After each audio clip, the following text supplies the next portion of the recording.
Let's talk about mulching. Mulching is kind of like one of the holy grails of organic gardening anymore, particularly if you're, in the regenerative permaculture discussion, which I definitely am. And so, for a lot of years, pretty much going back to Eden gardening method in about 2011, mulching has become the thing that you do always everywhere in a lot of gardening conversations. And mulching is fantastic. I have mulched everything everywhere, but I don't anymore. And so I want to talk about that today and explore when mulching is appropriate and good and beneficial, and when not as bad, but it might get in the way. And so, why do we mulch? Mulching is simply us as gardeners mimicking nature to build healthy soil. I mean, that's the primary reason as organic regenerative gardeners that are seeking to steward our land well, to work with nature and not against it, and yet provide an abundant harvest in our gardens. We're looking to nature for answers. And what does nature do in a forest or in a prairie? Those are our two main land-based natural ecosystems.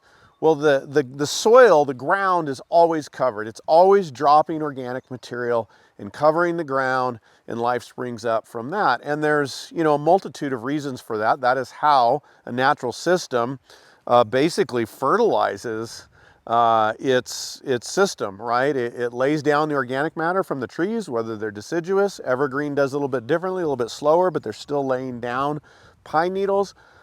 Prairie systems, grass-based systems are doing the same thing. Over seasons, they're growing up, they're dying back, they're laying down organic matter.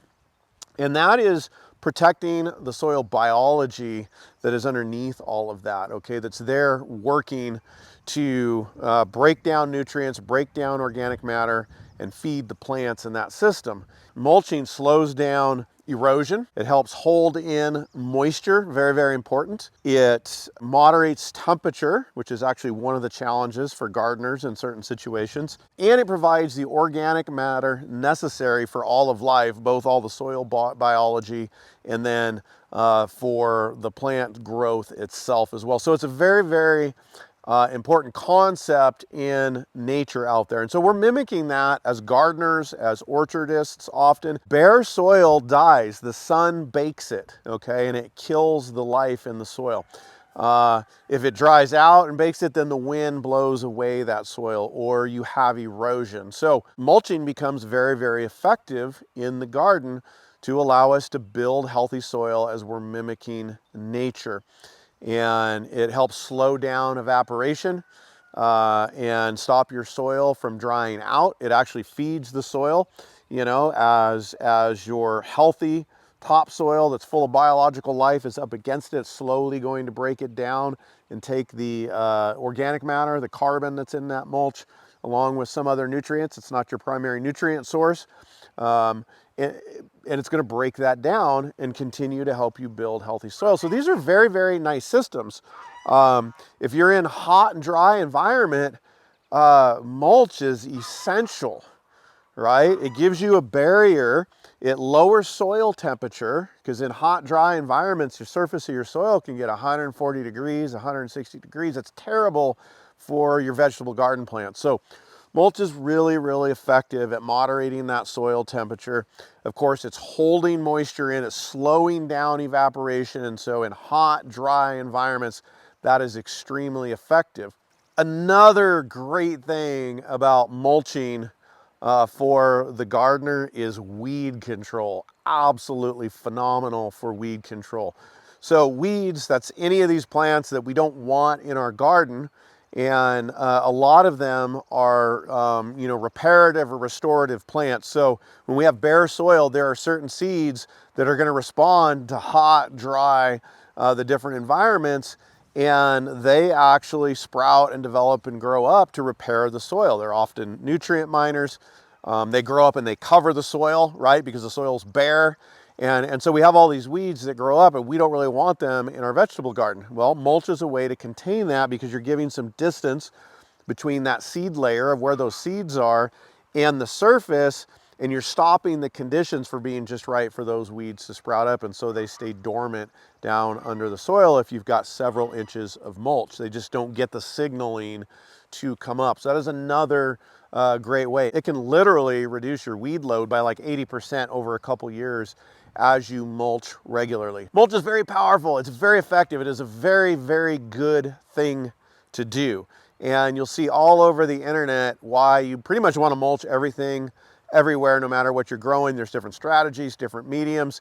And a lot of times that is very true. It is the best thing to do. There are some challenges with mulching where it can get in your way. Not that it's necessarily harmful, but it doesn't help you achieve your goals.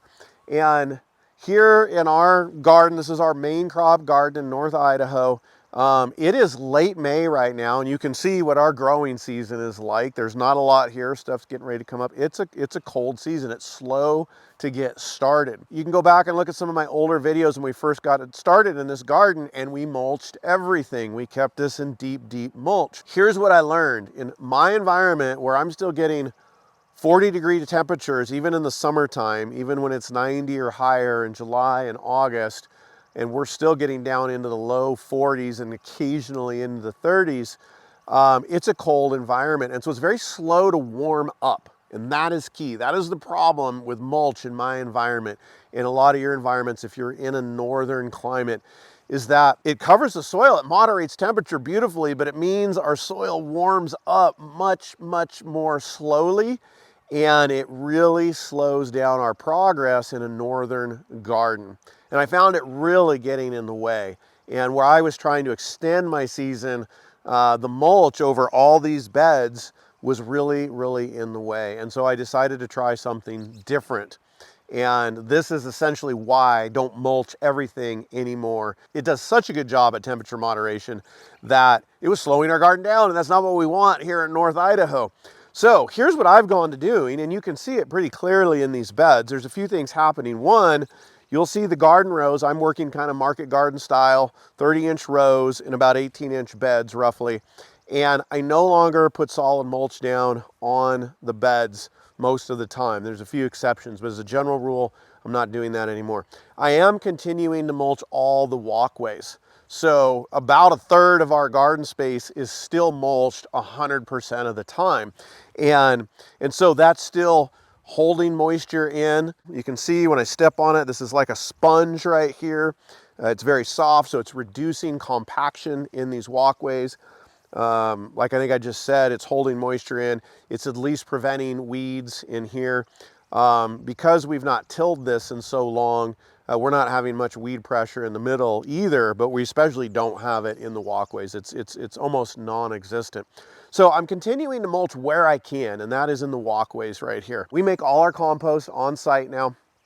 And so I don't stress about composting 100% to getting a black, just kind of humic rich compost. We're composting 70 to 80%, and we're creating what my friend Noah Sanders talks about, and that is a fertilizer factory. So we are essentially mulching with that, 75, 80% finished compost over our beds, usually in the fall, because that's when they're sitting dormant. And so it's still getting a layer of covering, and you can even see there's a few more wood chips in this compost this year, and a little bit more carbon in it that feeds the soil life throughout the season. And it's a quasi mulching, but it works really, really well because it allows this dark soil to absorb the sun. And that is just super, super important to our northern environment. Very, very beneficial. So that is the key reason I don't mulch. I still mulch around the fruit trees. I'll still mulch some crops if we're growing a single crop in a row. Like the garlic often, we'll get to that, and we'll often mulch that as well because it goes in the fall. That's working for us. Is it mimicking nature perfectly? No, it's not, but we're getting the benefit of that soil temperature warming up. And because we haven't tilled this garden in like 5 years, we haven't tilled it since we started it 8 years ago. This is our 9th garden season here. We tilled it the first year, and we have not tilled it since then. I used to broad fork every year. I stopped that, oh man, 5 years ago now, after getting to know Paul Gauchi a little bit personally and just talking gardening with him. And he challenged me not even to broad fork and just to keep layering like we do, mimicking nature in that way. And this garden is doing phenomenally well, and I'm getting a few extra weeks, particularly in the early spring, to get this soil warmed up. That is why I don't mulch anymore. That is why I think we always want to be careful to say, you always mulch 100% of the time. You never ever till ever for any reason at all.